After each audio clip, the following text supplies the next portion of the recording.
Last week on the show, we had a chat to the former New South Wales Premier, Bob Carr, who referred to the nuclear energy industry as being moribund. The response from the economics editor of the Australian newspaper, Judith Sloan, was in not just the paper today, but also on telly here on Sky News tonight. I think the real fear for the rentier class and indeed the activists is that, what I call the perspiring classes might actually jack up about the fact that they have to pay much higher prices for their heating, for their electricity, for their petrol. And that kind of dulls significantly their enthusiasm for the Green Project.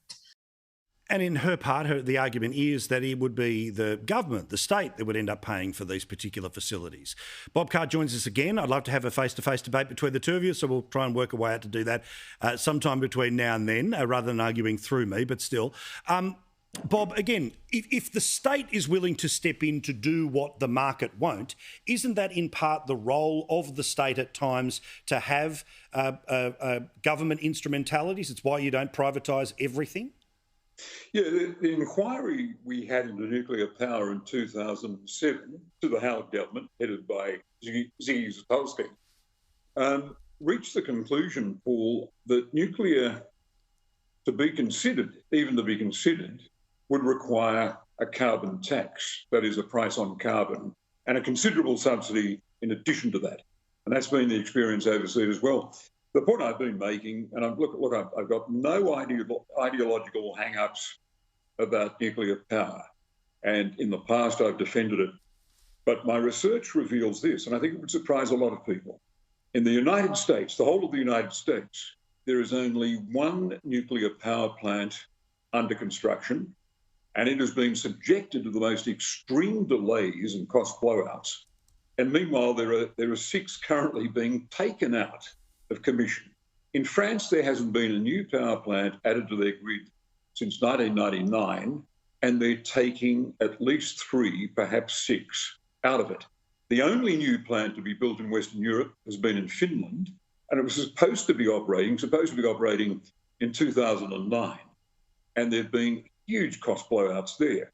That's why I say the industry is not offering us the silver bullet, the golden hope that we are led to believe, and which persuaded me 15 years ago.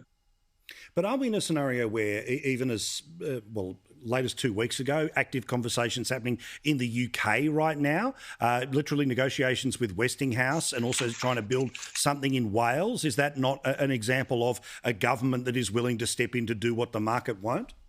For some years, Paul, the UK government has been rebuilding old power plants. Right.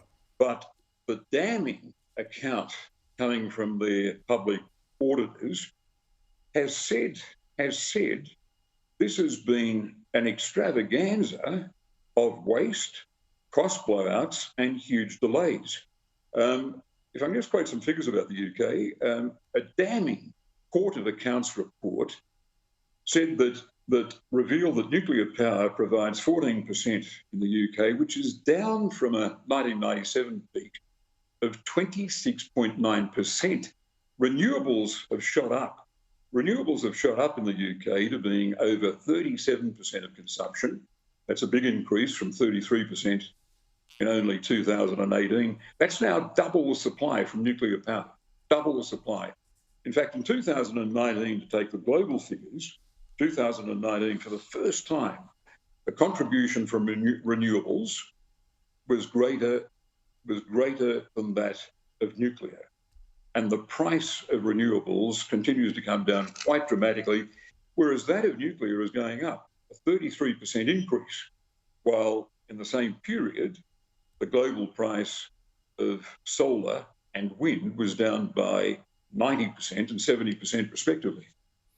I've been pretty direct about, not about, to me, as I said, it's death taxes, net zero, it's going to happen, right? All those in charge of the world have decided that's what's going to happen. Obvious move the federal government's going to make. And the contest in the next election will be between, vague maybes and absolute legislated possibilities. But opinion poll that was the largest sample size done by the YouGov people today, largest sample size than News poll, showed in every state, in almost every demographic, people were not willing to pay either anything or even more than $25 a month for the sources of energy that we're talking about here. And this is my issue. It's not about whether it needs to happen or anything like that, but Australians understandably balk at cost of transition. We talk about everything as if it's already built and doesn't take tens of billions of dollars to put in place. So what I'm fascinated is the person who won many an election, right? How do you sell to Australians what the cost of transition is? Because Bill Shorten's the cost of not transitioning wasn't enough, and pretending there's not going to be a transitional cost is, of course, just a lie. Yeah, there is a transition, and the cost of the renewables are coming down, but they need to be backed by batteries. They need to be backed by batteries. There's a lot of attention to gas as a transition fuel, but this talk about having at Kurri Kurri a gas-powered power plant, gas as a base load, it seems, that's extravagantly expensive. That's extravagantly expensive. We've just been talking about nuclear, and that's the most expensive of them all. But the consensus on both sides of politics would be that renewables firmed up, backed by batteries, is Australia's safest bet for pulling off this transition.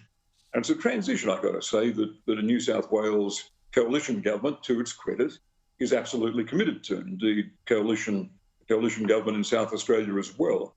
Business backs it. As far as I can see, farmers back it. This is really the consensus. And I think Prime Minister Scott Morrison is just looking at finessing a process that the National Party has already said we accept this as inevitable. Two arguments. Australia cannot be isolated in the context of Glasgow as the one Western country, the one developed country in the world holding out against holding out against zero emissions in 2050. We cannot be in that position. It's just diplomatically impossible. And the bottom line argument for Prime Minister Morrison talking to his National Party colleagues is simply to say the world expects us to do this and our American ally expects us to do it, apart from anyone else. Yeah, I think it might have come up in conversations before they gave us some subs. Appreciate it. Thank you very much. Okay, of course, don't forget Bob Carr on top Okay. of all of that was the Foreign Minister as well under Julia Gillard. Good to see him.